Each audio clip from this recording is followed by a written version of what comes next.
Welcome to Zwida Media. If you're new to this channel, please subscribe. Don't forget to like, comment and share. Here's a new video for today. Enjoy.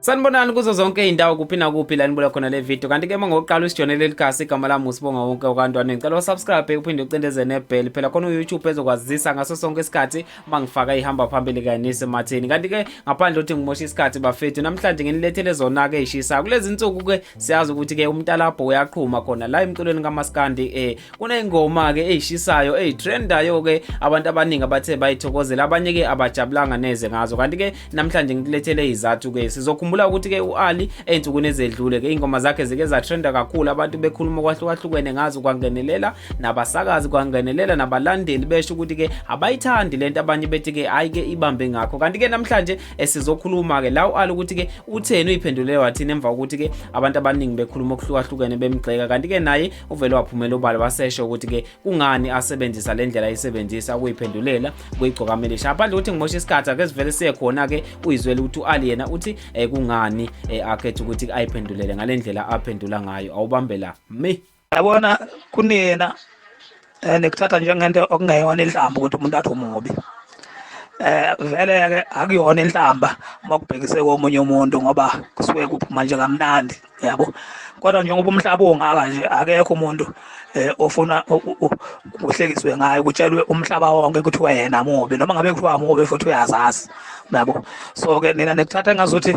mina ngiqinise isandla kakhulu kumthandeni mangikhuluma nami izinto engizaziyo ngaye yebo umthandeni mina uthe ngimubi muhle yena ngiyavuma kodwa nami zikhona izinto engizaziyo ngaye angeke ayithanda ukuthi zaziwa abantu yabo ingakho nami ngizisho ngoba angithi mina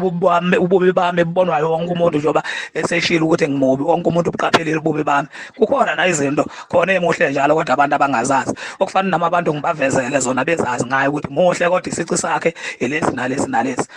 futhi ke mfowethu umthandeni wangenza into ebuhlungu mina ngimkhulisile ukuthi ungenza into ebuhlungu umthandeni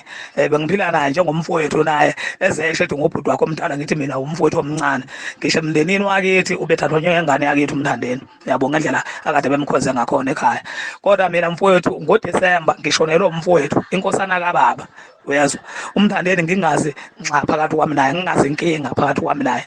ukuthi nje angisendele noma nje SMS athi hayi mgube ngizwile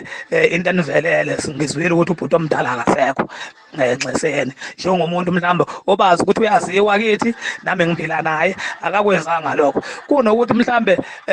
asiduduze somndeni wakaMgube sivelelwe inkinga efana naleyana singcwaba inkosana yakithi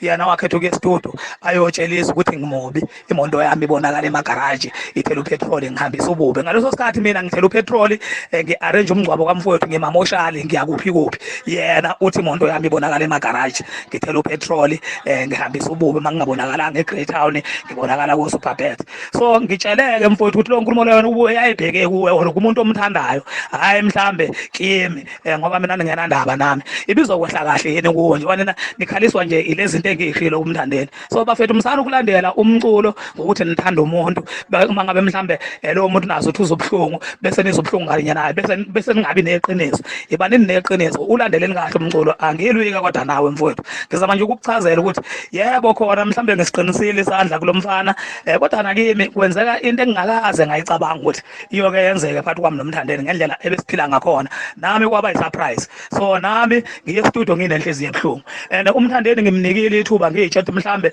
uzokangifonela nje sithi kuyibhunga nje le ndaba ukuthi mhlambe njengoba agcine ngigadla kanje kwakuyini inhloso yakhe ngalinda akazange azangifonele baze kwafisa sokuthi ngiye studio cha mfowethu angifuna ukuyiqamba amanga mfowethu nami ngiye studio ngithukuthele ngiphatheke kabi mhlambe nami yikho ngiqinisisa isandla ngale ndlela